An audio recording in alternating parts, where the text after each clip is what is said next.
in Arizona. Welcome to Before the Dirt Nap podcast number 1955. Cross that one off. And today we are talking about the Love2Read book club recap. So today we had the Love2Read book club meeting today. It was awesome. I got to meet this amazing woman from just outside of Vancouver in British Columbia, and we talked a lot. We actually went over time, which I was like really bad about watching the time on that one, but we were having such a great conversation.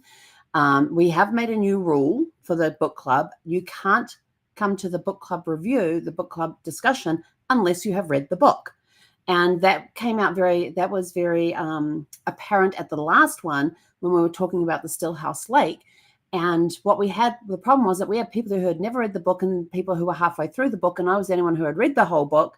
And it's like, I want to talk about it so much and about the twists and the turns and what did you think of this twist and what did you think of that twist? But I couldn't do that without spoiling the book for those who hadn't read it and for those who had only half read it. So today, anybody that came in, the first question they were asked is, have you read the book? And if they said yes, they got to stay. If they said no, it was bye-bye, see you later. And the same for somebody who had half read the book. So we ended up with just the two of us there. It was great. The book we were discussing is The Lost Girls of Paris by Pam Jenoff. This book is awesome. I tell you, it is fantastic. I love this book. It's inspired by true stories of bravery and resilience. It is about a woman in 1946. Now, this book has got three main characters, and each chapter could be a different character but fortunately they put there the place and the date so you can keep track of the time. So you're following three main characters through the book. And one of them's in 1946, which is Grace. Grace is in 1946, and she finds the suitcase in Grand Central Station. And she opens the suitcase. There's some clothes in there, and she gets down, and there's this envelope there. And she opens the envelope and has a look. And there's this lace wrapped around these 12 photographs of 12 women. She later finds out that these 12 women were spies for Britain during World War II, which had, just ended. And like in 1940, they started this program in 1943. I think it was 1943. And so 1943. And so she takes these photographs, but leaves the suitcase behind, puts it back under the bench where she found it. Now, I was kind of like thinking, what if that suitcase was in today's time and you found it under a bench? What would you do? Would you still go and open it, and would you still be able to find these and you find the photographs in there, or would you leave it and advise somebody that works at the station that there is an unattended suitcase somewhere? What would you do? And that is our question for you guys today: is not only have you read the book, but what would you do if you uncovered a suitcase filled with secrets that could rewrite history and reveal untold stories of bravery? And I was thinking back, and I even related this story to the person I was talking with today, that back in, I don't even remember what year it was. Was it before Brad passed or after he passed? It was either before Brad passed or after I passed. I was in an airport, and my gate was really, really busy. And I still had like an hour before our flight. And so I thought, I'm going to go find somewhere quiet to sit. So I found this gate that nobody was there. And I sat down and I was looking around, and over in the corner behind the kiosk that they have there at the gates, there was a brown overnight bag, and like a duffel bag, but it was in leather, and it had the zipper that goes across the top and the handles and all that. And there was nobody else around. And it was just sitting there in this back corner. And I'm like, oh, that doesn't look good. And so I went and I tried to find somebody who worked at the airport. The only person I could find was a cleaner. So I brought her over and I showed her where the bag was. I said, there's nobody around here. I don't know whose bag that is. I was sitting over here and I spotted it. And so she went and called security, and then security came. So she brought the security guy over. The security guy, I swear, this was all after 9/11 and everything else. Everybody's being cautious about bags being left alone and being told over the things. Do not leave your bags alone, blah, blah, blah, blah, blah. This guy walks up to the thing, picks it up, puts it on top of the kiosk there at the gate, opens it up and starts rifling through it. And I'm just like, what if it had been a bomb? I wouldn't be here now. Neither would half the airport. And it was sort of like, it's a very different time. In 1946, she did when I read the book, she did have a thought that it could be a bomb, but then for some reason she felt compelled to open it. and then starts her journey finding out about these 12 women.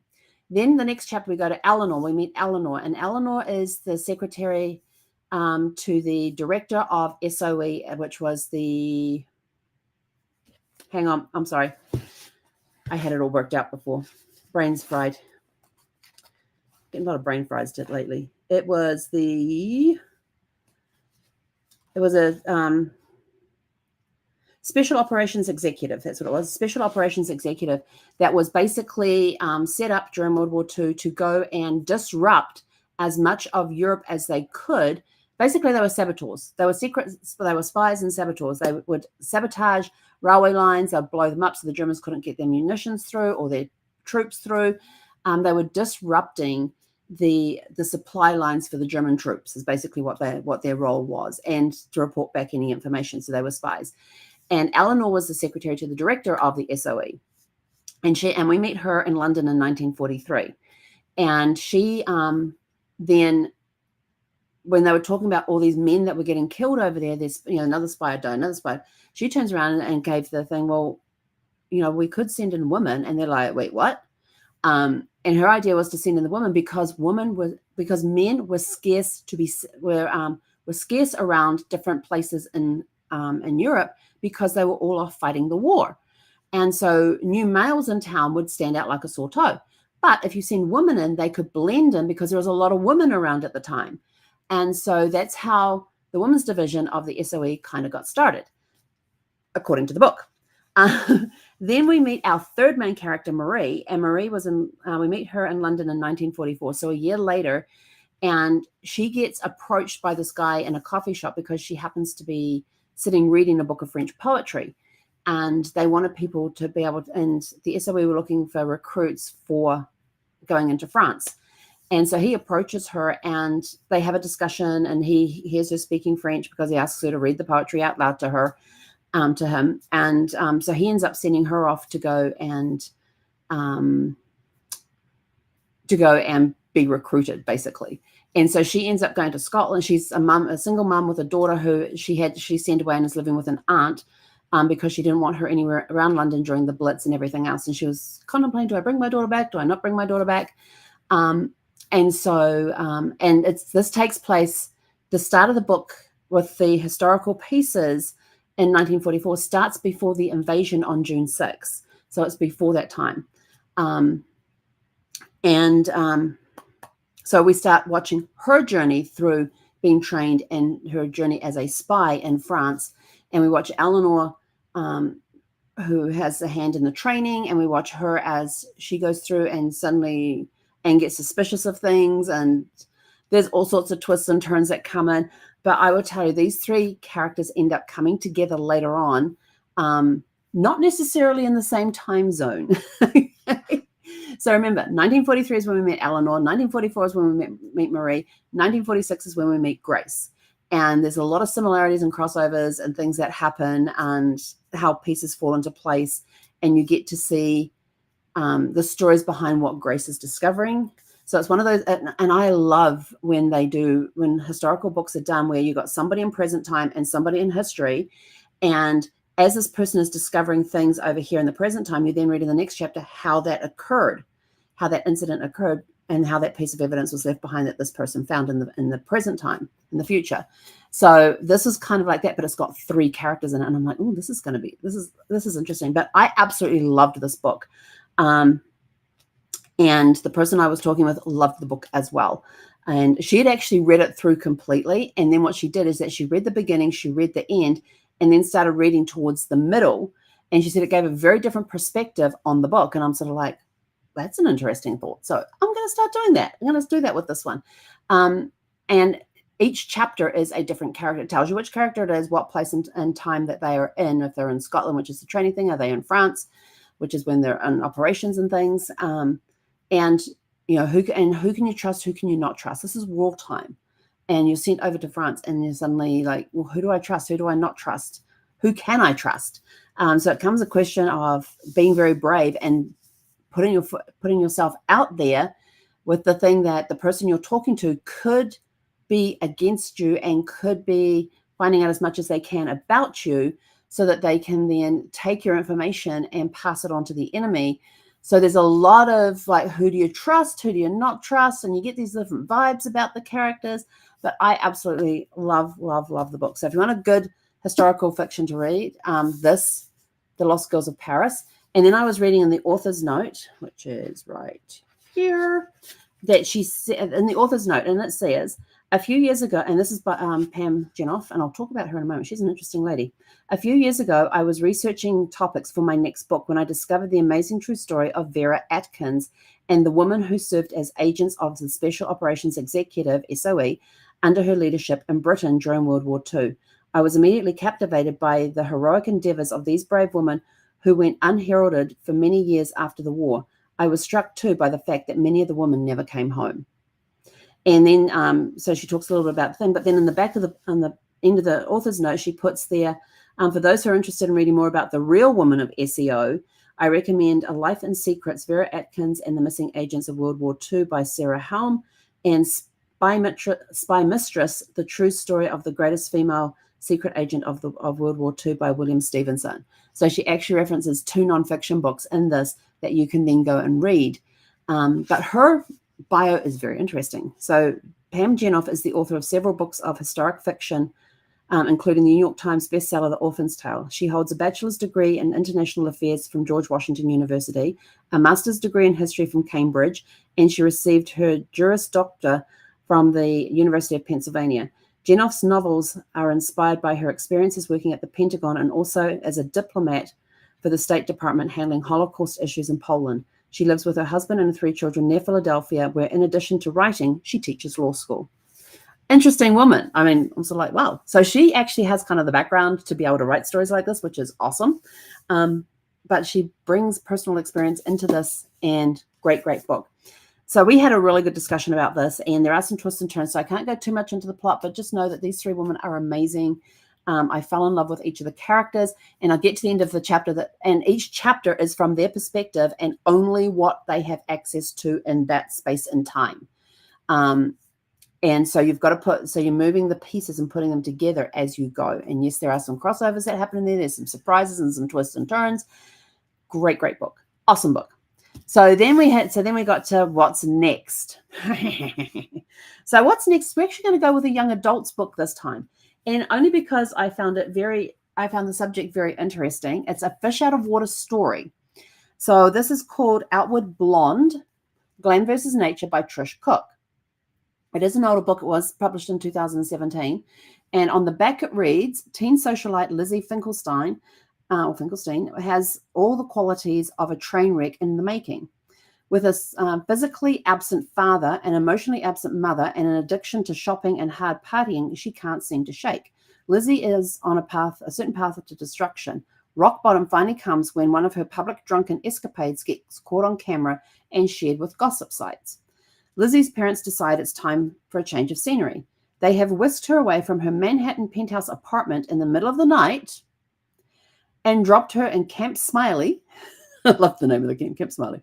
A gritty wilderness survival program for troubled teens deep in the Rocky Mountains. So she's gone from high society in a penthouse in Manhattan to the middle of nowhere in the Rocky Mountains. Surrounded by a motley crew of campers, all facing their own demons, she's convinced she has nothing in common with the misfits.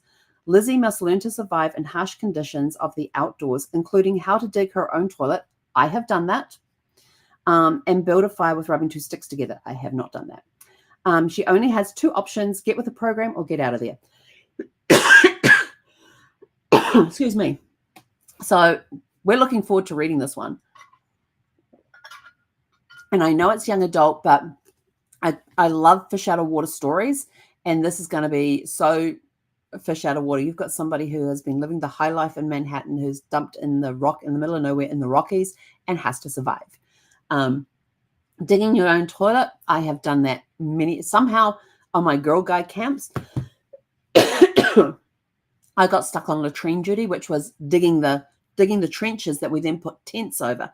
And we had these tents that had cubicles on them. So we actually had to put up a tent, and we're talking the poles, the guy ropes, the pegs in the ground type tents, not the slot this piece of metal through this sloop here and it bends and it shapes the tent. Yeah, no, none of that.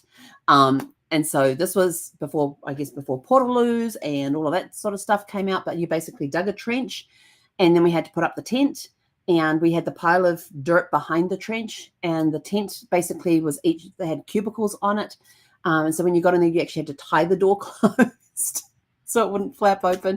We didn't even have zips. You had 3 ties that you had to tie, and then you had to squat to do your business, and then you'd take the little shovel behind and put some dirt into the trench. I did not have to do. Thankful that I only had to do the beginning of that. I did not have to do the ending part, which was taking down the tent and filling in the trench. I didn't have to do that part, thankfully.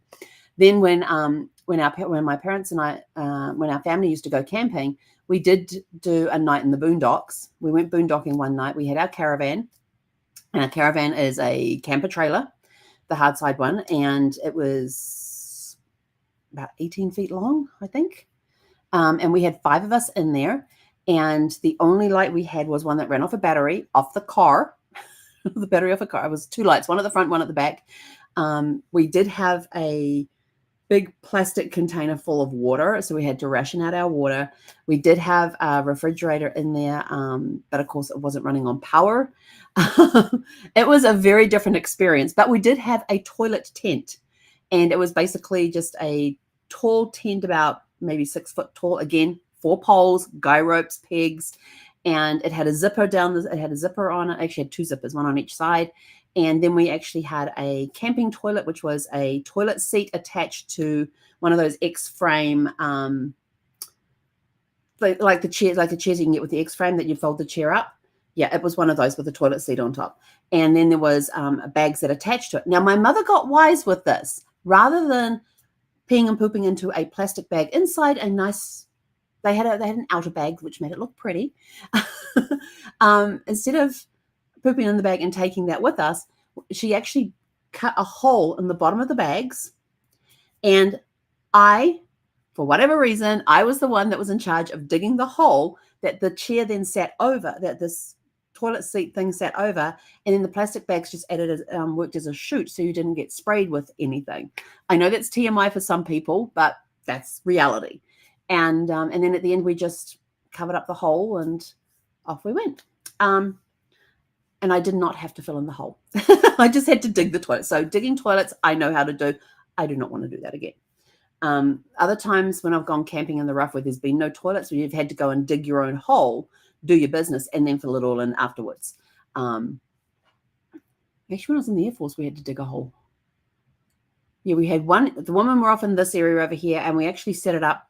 We've actually found these two logs that were kind of parallel to each other. So we dug the hole in kind of like the V of where these, no, because they were V-shaped. It was a V-shaped log. And we dug the hole in the middle of the V. Then we put some branches across it. So we had a seat. We weren't stupid. We weren't squatting on this thing. We made ourselves a little seat. And then the guys were off over in another area, and they made their own little thing. So the women went this way, the guys went that way, and yeah, we had our own things. And then we just made sure everything was covered up at the end of it. But yeah, so that one we actually did dig a hole for that one. But we had the foldable spades with us. But yeah, so I've had plenty of experience digging toilets, and I am done with digging toilets. Somebody else can dig them for me. I have no problem going in the wild, but somebody else can dig the toilets for me. So yeah, looking forward to reading this one. And it sounds like a really cool book. And is it done in first person? Oh, it is done in first person. Oh, this is going to be interesting. I love it when it's in first person. Yeah, this is written in first person, so that's going to be even better. So that's us with our review for the Love2Read book club. Don't forget that we have our gift certificates available for holiday gifts. Give the gift of family this Christmas. Oh, hang on. First of all, before we finish that, this book, did you have an ancestor in your family who may have been one of these spies that worked for the special executive operations that worked for the SEO, that was involved with? Did you have some relatives, have some ancestor in your tree that was involved with these women that they talk about in this book, but in the real life version? So that could be interesting to see if you can try and discover. Did anybody have a military history? I don't know if they were actually recorded in any way. No, there are records available, but I'm not sure if they're available to the public because of the work that they were doing. But did you have rumors in your family that you may have had an ancestor who was somebody that participated in this program?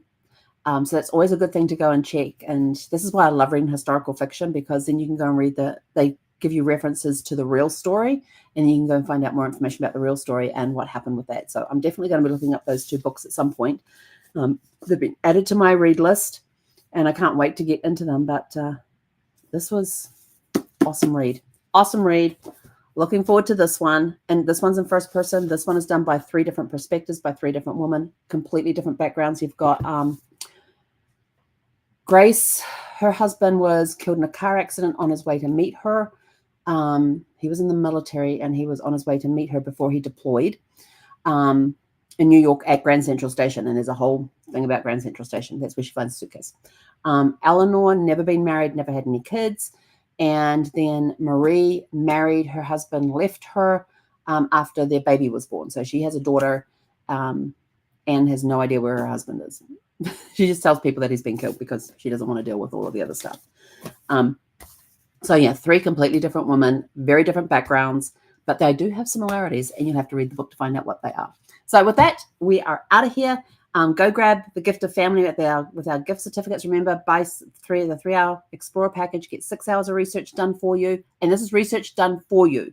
If you scroll down on the page, there is a package there where you are given guidance along the way, where you can have a genealogy mentor. And so the Explorer package, buy 3 hours, get 6. And the Voyager package, buy 5 hours, get 10. And then we have the Navigator package down below, which is helping with guidance along the way. So with that, we are out of here. Go out, have a super fantastic, sparkling evening, and we'll catch you guys back here tomorrow evening at 6 p.m. Pacific. Hey, konera. And I get to talk to my mum and dad tomorrow. Yay!